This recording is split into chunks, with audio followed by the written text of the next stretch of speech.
I would describe Ryan as being very quiet and humble, but confident. Determined, focused, and persistent. I think we probably both share one word, which is intense.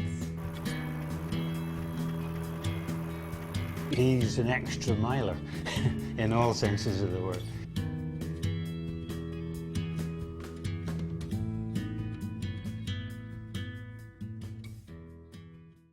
This past summer I did a race called the Race Cross America. It's considered one of the toughest races in the world that you can do. Where you're up 24 hours a day, well, anywhere from 20 to 24 hours a day for 12 days straight. You're on a bike. And that question got asked more often than most is, what motivates you in 2 in the morning when you've been on a bike for the last 4 or 5 days.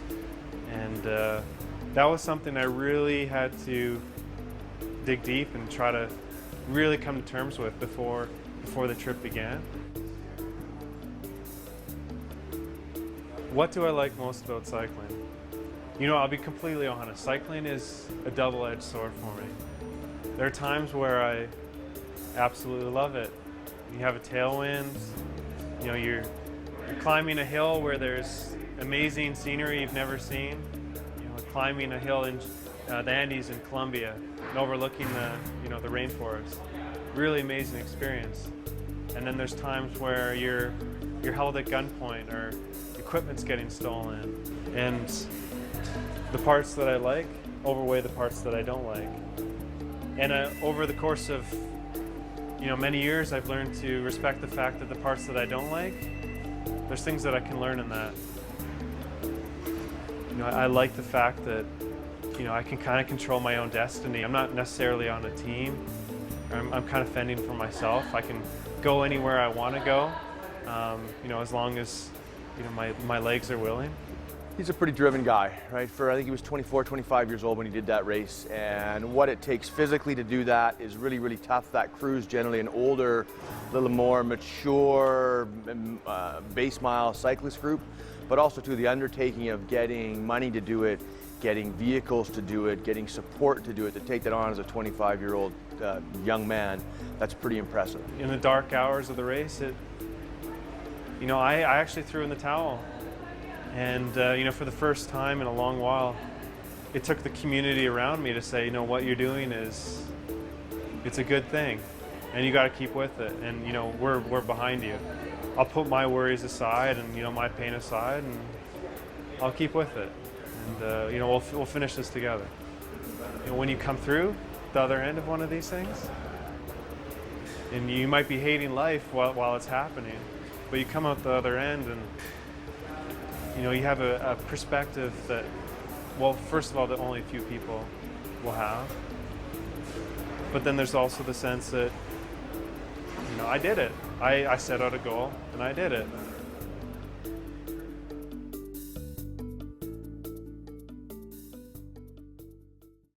As an athlete, I think it's pretty easy to fall into your own world and maybe be a little more self-absorbed, and supporting a cause or an individual, it's a way to, I guess, believe in something that's bigger than myself. He's doing it with a goal in mind to help out a charity. The family he was kind of trying to raise the money for, I think the way it sort of worked, he had a close connection to that family and gave him inspiration when he was riding. And, as, helping him out with equipment and stuff like that, it's nice to know that's tied in and it's not just, for him doing it. He sort of thought a little bit outside the box. So where a lot of people would, do an Ironman, just to personally say that they achieved doing an Ironman, Ryan will involve, to some extent, a charity, a fundraising, an individual in need. My friend Jay wanted to walk again. I was really interested in that. So I got to, be his support crew for a bit. That's how I looked at it. He had him in his mind when he was doing the ride, and that was inspiration for him, thinking this is tough, but reality is for a lot of people, life out there is way tougher. You're doing 2 laps plus a prologue for 30 kilometers. 15 seconds.